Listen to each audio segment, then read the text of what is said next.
Defeating Napoleon was no easy task, nor was it a cheap task. During the wars against Napoleon, Britain's national debt had mounted to £679 million, or a debt to GDP of 200%. Britain, however, had a major advantage that the French did not. Britain's financial system was far more sophisticated. The mighty Bank of England acted as the financial agent for the British state, enabling the issuance of sovereign bonds which investors happily gobbled up. The bank provided liquidity and allowed for a much more liquid and active credit market to form in Great Britain than was possible in France. This would allow the British government to issue more bonds than the French could keep up with. The bank also made direct loans to the British state or purchased short-term debt obligations.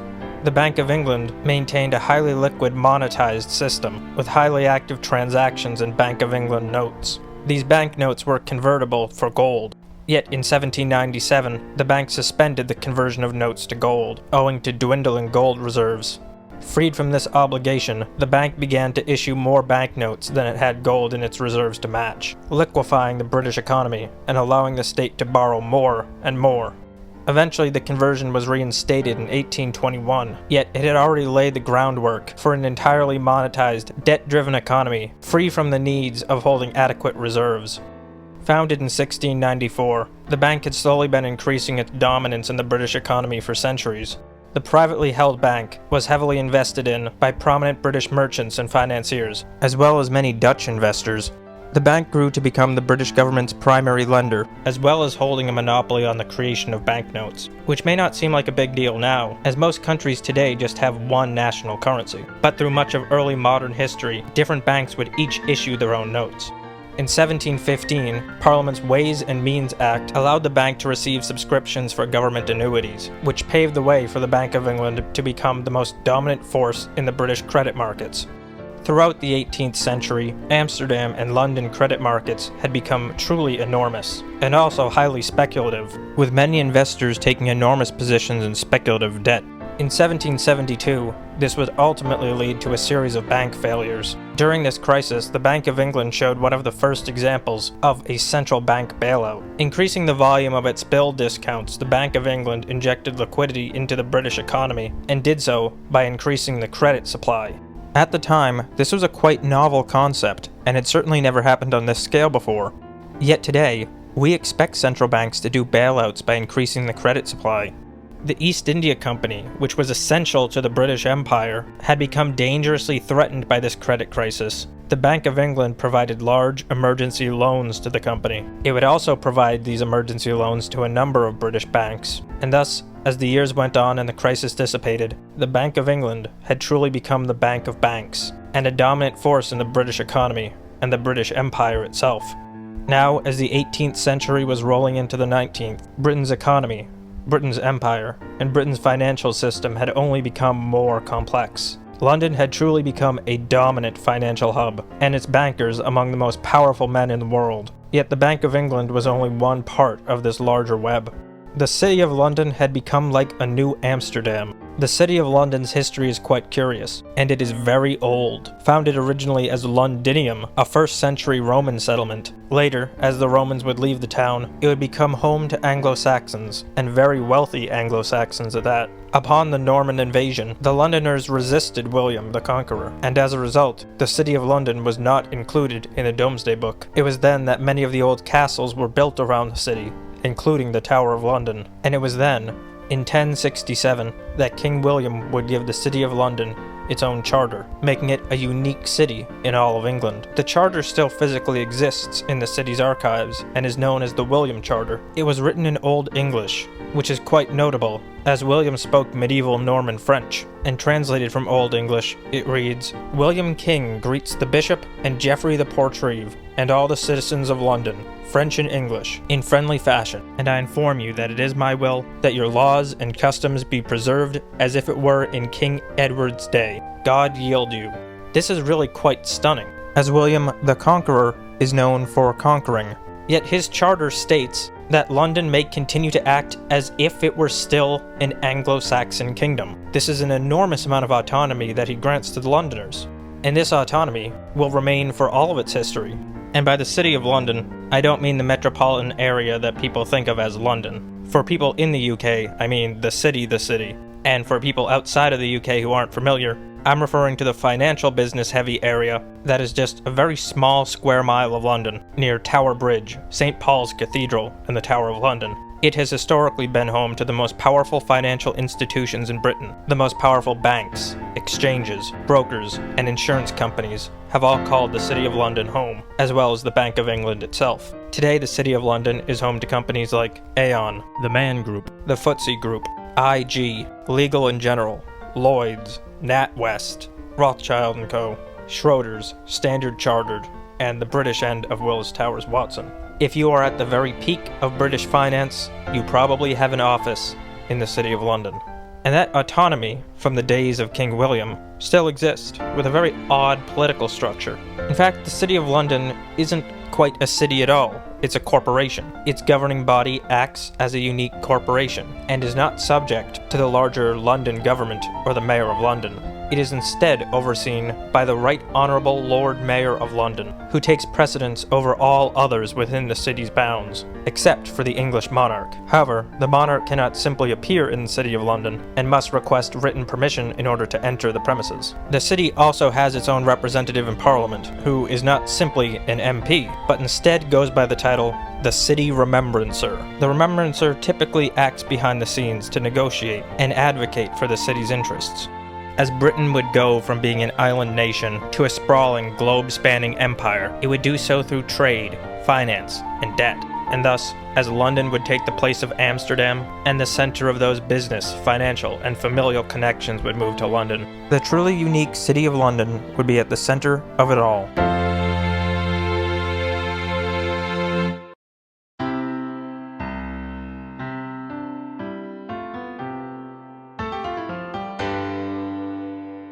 In many ways, the Bank of England is almost the perfect archetype of a central bank. It went through many changes and iterations over its long existence, ultimately becoming the mighty Bank of England that we know now. Following the 1688 revolution, Parliament had begun to truly cement itself as the power in England. Prior to this point, taxes had been more irregular. The king would regularly have to go to Parliament requesting new taxes be raised, and often, taxation was seen as illegitimate. Yet by 1689, Parliament had come to control the finances of England, and instantiated more regular taxes, ones which came to be seen as legitimate and commonplace. In the 1690s, following the charter and formation of the Bank of England, the new relationship came to be that Parliament would take on long-term debts financed by the Bank of England, and would in turn repay those debts with taxes. The revolution was not merely the solidification of a Protestant crown and the genesis of a new Bill of Rights, but it was also the instantiation of a Dutch perpetual debt system.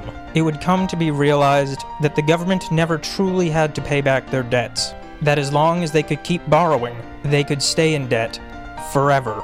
It was a system of a mighty central bank, constant taxation, and perpetual debt.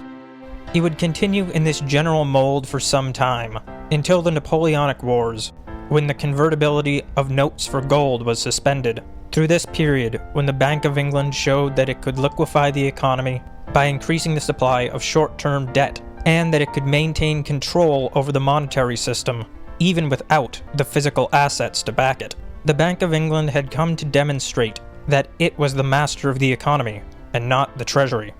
In 1844, the Bank of England would be split into two entities, one to issue currency which had gone back on a gold standard, and one to conduct banking functions. With the gold standard back in place and the Bank of England on top of the monetary system, the government had become completely dependent on the Bank of England, and on taxation to keep it running.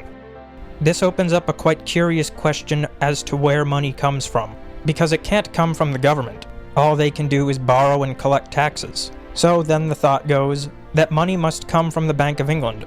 After all, they were given a monopoly on the issuance of notes. And this may be where currency comes from, but it does not explain the entire money supply. Think back to the goldsmiths. As they became prominent lenders, the most powerful in England, people began accepting gold certificates as a form of money. So, one could go to the goldsmiths and take out a loan, being paid in a gold receipt. Functionally, this would mean that one went to the goldsmiths, borrowed gold, and immediately redeposited the gold with the goldsmiths. This would be satisfactory to the borrower, as the borrower would be given a receipt, and that receipt could serve as money. But this also created an odd situation. The goldsmiths had no more gold than they began with. In fact, no gold ever left or entered their vaults. Yet the borrower now had a receipt for gold, as if new gold had been created from nothing. As the banking system grew, all under the perpetual debt and taxation system, it would be the banks, especially the mighty London banks, that would create money. Money entirely from nothing, and the Bank of England would be the bank of the banks. In the late 18th century, as the economy of the British Empire was expanding rapidly, a new class of bank would emerge: merchant banks. Banking families like the Rothschilds and the Barings would create large financial institutions capable of financing enormous capital projects. They would create credit through bills of exchange and would operate outside the Bank of England's purview of banknotes, making these banks extraordinarily powerful, and would move a great degree of power over the credit supply and money supply to them. This would only grow in the 19th century. The need for credit not tied to the gold supply would create specialized financial entities, bill brokers, and discount houses. They would take on short-term debts from banks and use those to acquire bills of exchange. The result was an ever-expanding credit supply, which was functionally creating money in Britain, all detached from the gold supply and in the hands of the London financiers. As the British Empire would grow, the financial system housed in London would come to spread across the entire planet. The result would be a financial web so absolutely gigantic that nobody has even an idea just how much wealth exists within it, because it existed in credit derivatives, and the personal relationships between banking families and their businesses. The true wealth housed in London finance and the British Empire would be dispersed, invisible, and gargantuan. This system exists today, and it exists across the world. It's in London and Europe, in North America and Asia, across the offshore hubs like the Cayman Islands, Hong Kong, Singapore, and Dubai. It came to dominate world finance, all with the ability to create money, both visible and invisible. As this system would get more and more sophisticated, it would lead to a world of unseen and unknown financiers with unknown wealth in unknown places. One which can create and move money, and do so, never seen by public markets. And though we may never know just how much money, just how much wealth is in that system, we can know that it is enormous and came from some rather humble beginnings.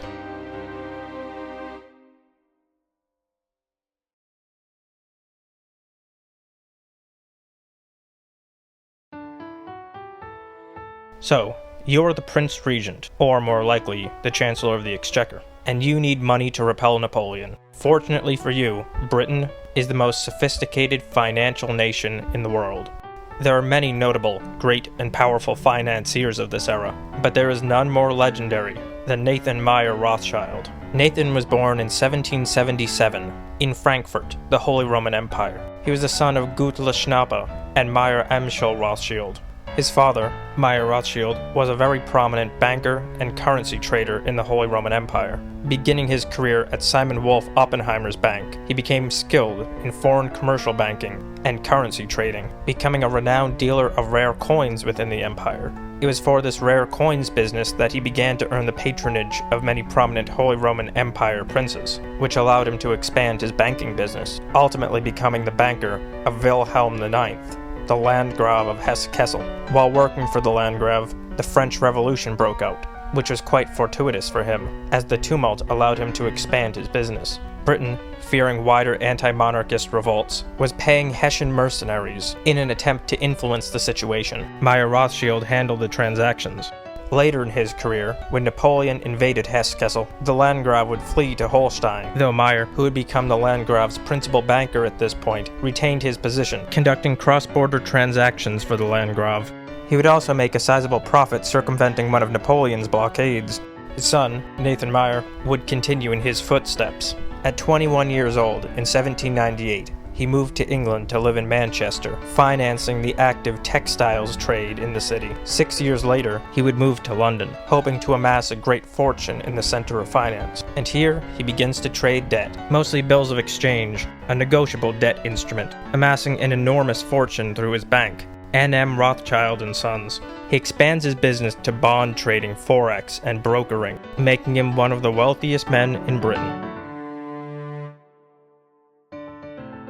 Nathan Rothschild becomes enormously powerful and vital to the British state. He is one of the most important figures in the British debt market. While his father was a prince's banker, he is an empire's. And with the needs of the Napoleonic Wars, he has Britain in his hands. There is a story that Nathan's vast resources and extensive network allowed him to know the outcome of the Battle of Waterloo before the British state discovered it, allowing him to place bets in the British debt market, earning him a sizable profit. This precise story is difficult to substantiate. There is little indication that he knew the outcome before the state, although there are some indications that he did know before other traders. Yet, his company had already been betting on a longer protracted war, so the most he could have feasibly done was to hedge his position, avoiding larger losses than he would have otherwise had. It's not the story itself that's so particularly interesting. We've seen a very long history of banks doing everything they can to get information just a fraction of a second earlier, with Wall Street banks paying huge amounts of money for locations closer to the New York Stock Exchange so that they can run fiber optic cables to the exchange in order to get market data just a fraction of a second earlier than their competitors. What makes this story so remarkable is how much of a legendary figure he had become in his own day. While his family had been notable bankers in the Holy Roman Empire before he ever came to Britain, he had become so powerful, so wealthy, and the British state had become so dependent on him that he, as a first-generation immigrant, built up a legend around himself in only a few short years.